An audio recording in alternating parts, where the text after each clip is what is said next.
Beyond Good and Evil 2. You guys remember that? Still considered in early development, even though it's been a thing for like 5 years. So, they say it's in the blocking phase with only a few areas available with low res textures, which is just funny. Following its early impressive reveal back in 2017 at E3, the game started external playtesting in the summer. According to Insider Gaming, Ubisoft has been branding the game as in early development to those who have managed to play the title and to those internally and new people who are joining the project. If you guys, do they have the video of was this the original? No, this was like the first in-engine update. Into the bigger, and then your characters. It's very close to what we had, in fact, in Beyond Good and Evil 1, when the characters... So they showed this off 5 years ago. So here we have that monkey, which is my playable main character here, but of course in that game, you can select your character and create your own character. Just to give you a feeling of scale, that ship is about 20 meters long, and the other one, the mothership, is about 400 meters long. I'm going to go close to it so that you can see the size. So when we have large... So apparently people say that it's been like development's been restarted. I mean, they could have buried this. They could have canceled it. They've canceled other projects. It might be something similar to what's going on with Skull and Bones, where they can't just cancel it because of contractual stuff with like government funds and things. Who knows? But it is just funny that like 5 years ago they showed it off, they announced it and everything, and now it's still considered early. Like this is still like a work in progress for sure, but I don't know if you'd even call this early, like early in development. So it's just funny that it's still so behind schedule. Like this game might take a full decade to get out when all is said and done. It's wild. This game's doomed? Maybe. Looks similar in scope to Starfield with the whole traveling from one planet to another, but more action, where Starfield is an RPG. Yeah, it's just so weird when like you have this much to show off and then you're gonna basically restart. It just tells me like they really departed from the original vision, which I mean at that point you got to do like a fresh announcement. You got to do something to shake it up, because like this, I remember seeing this 5 years ago. I don't think that there's hardly anything here that's like super interesting and compelling, but like this is them showing that Earth to Sky tech. Just into a big city that is very small, in fact, compared to the continent here, the size of that big island, and which is a small part of a big planet. So you realize that you are just a little dot on that big planet, which is in fact just a small planet around a bigger one, which is a small dot in the big universe. So when we started that technology, we thought that we needed to handle that feeling of scale and in a realistic way. Before going into details, we wanted to make sure that the engine was capable of handling this kind of thing. When you look at this sunset, it's not exactly a sunset made by artists. It's really the combinations of physical ingredients, you know, the light. Well, that's wildly impressive. On the atmosphere, so you can see. And look, he's just scrolling out, and that's how quickly it's moving. Like the data streaming in whatever prototype they're running is crazy. And granted, like this is one small city down here on like a pretty big planet. They're not going over here. It would be more impressive if they like popped over here and showed what was over here and then popped into that planet. Like that'd be cool, but like... Another important thing is that you can, at any time, you can go everywhere. So if I'm going into another city, there is no loadings and things like that. Everything is seamless because it handles that big universe in a consistent way. There is no shit or things like that. You can really appreciate the point of view wherever you are. It will be the same mechanics. So that was one of the big features we wanted to make sure that we had before showing the game to the public, to everybody, so that we wanted to make sure that the technology was working and this big ambitious game was feasible. I'm going back to my spaceship. I want just to show you some gameplay ingredients. Kilometers per hour. Let's go back in the city so that we can. And I think this is the one thing. I mean, this is very early on as well, but like you see how bland the ground is. It's like it's a big planet, yeah, but it's not like there's a planet's worth of stuff to do, you know. And you will see so the speed is increasing now. You see that it's about 5,000 kilometers per hour. Let's go back in the city so that we can really understand the speed, and I can increase the speed again. Whoa. Use some tricks, movements, and then we are going to do a looping, for example. Say what you will about can combine Ubisoft. They've anything. always had really good data streaming tech. Any movements. With Assassin's Creed and like using that you the can eagle or increase the whatever the speed bird to is in that particular entry to be able to 25 fly around the map kilometers per hour. and then load right back in. I'm going to try, to drift like that. So at any time you have the drifting mode, you have all these very interesting movements. But of course, the biggest things you want to do in this kind of situation is to go in space. So let's trigger higher speed. And you see this little effect around the spaceship is because of the friction of the atmosphere. If I don't increase my speed, there is no reason to have more friction. But if I'm increasing the speed, you will see that the effect is stronger. And same thing if I'm going very, very fast.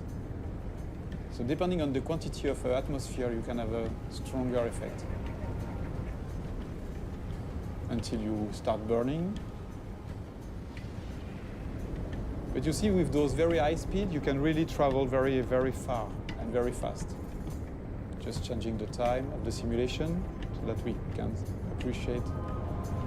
It's pretty impressive tech. Wonderful view Gotta of give them space. credit for that.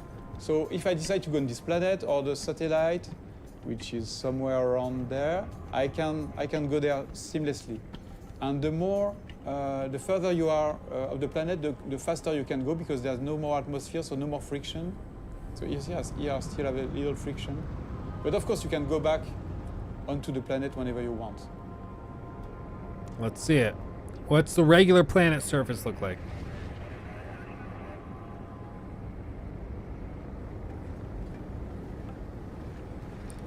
Yeah, Thomas apparently exists.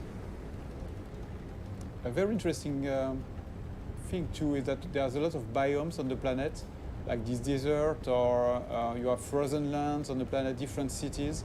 So we don't want empty planets. We want planets with landmarks, with places to explore.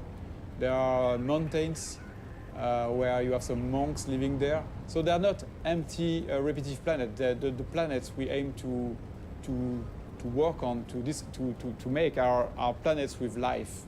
And the planet itself is living somehow.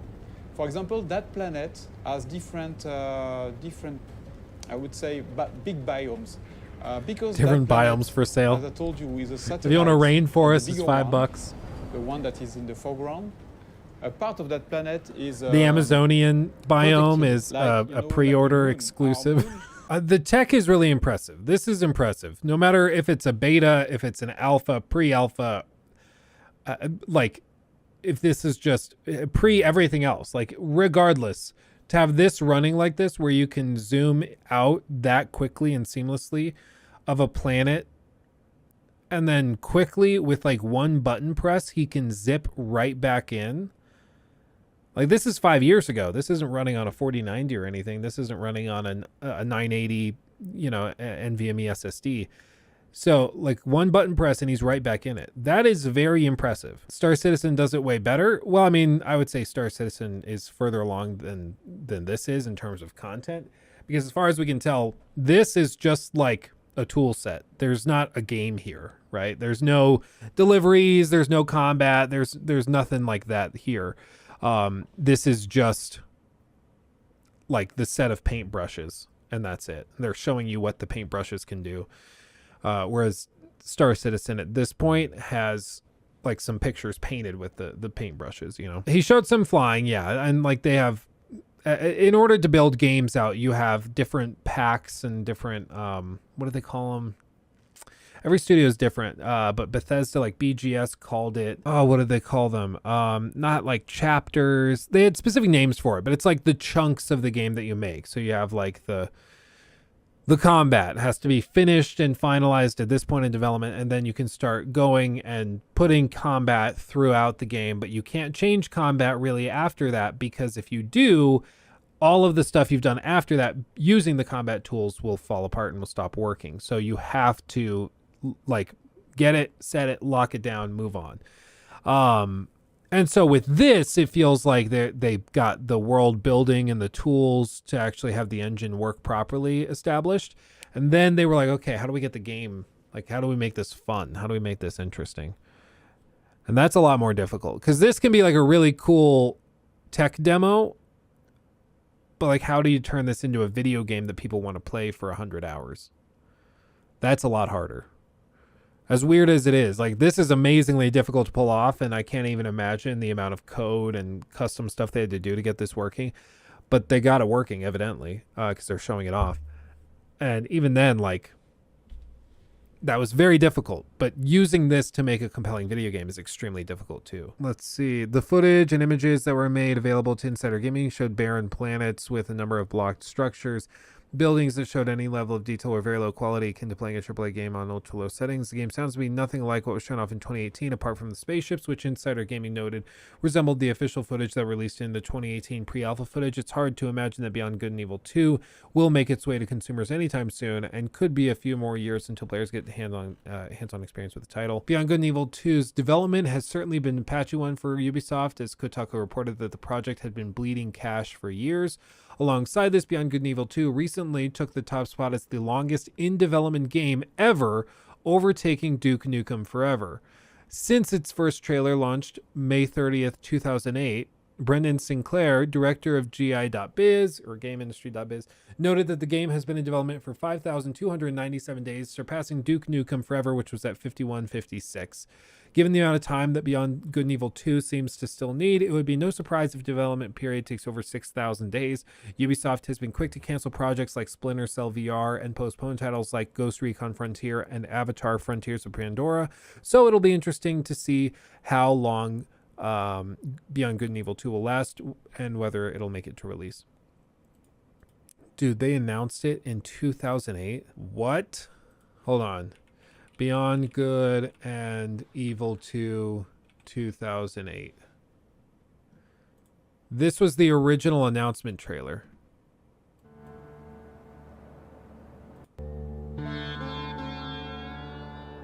That's crazy, dude.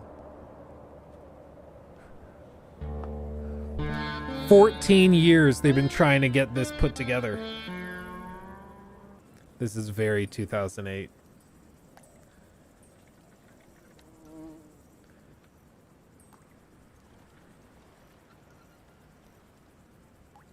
Oh, look at that. Look at those reflections. Oh, baby.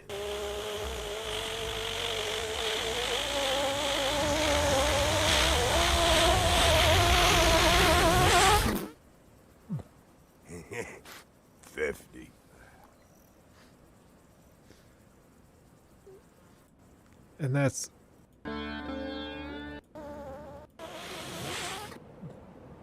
51. That's the whole trailer. That's the whole thing. It's amazing to think, when I first saw this trailer, I thought it looked unbelievably good. Like, there was no way a game could actually look this detailed, even in a pre-rendered trailer. Fast forward 8 years now. This comment was 6 years ago. So fast forward 8 years from then, still 6 years ago from today. And now I think it simply looks fine. Not ugly by any means, but not exactly spectacular. It never stops to amaze me how fast video game graphics have evolved, even if it has slowed down compared to how it was in the 80s to 2000s. 12 years since the announcement, and I'm still waiting.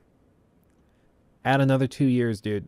14. It's probably going to be like a 15 to 20 year thing. Like, this is crazy. But all this time, they still have not put it out. I don't know, man. It's crazy. Certainly by now, even after what they showed in 2017 to 2018, even what they showed is probably very, very, very different now than what it was back then. The tech probably works similarly, but usually features get stripped as development goes on to get it out the door. Features don't get added. And so if they're already at capacity and they're like, "Oh my god, we can't do this." It's been 14 years. We got to get a game out. Then they're probably stripping stuff away. So they're going to get rid of like the planet deformation tech, and they'll try to get rid of that to make it work right, and who knows. But yeah, very few games that are in development hell that long end up being really good. Very few. I mean, we all know how Duke Nukem Forever ended up, you know. It was so outdated by the time it released that it was just like, okay, this would have been good like 10 years ago.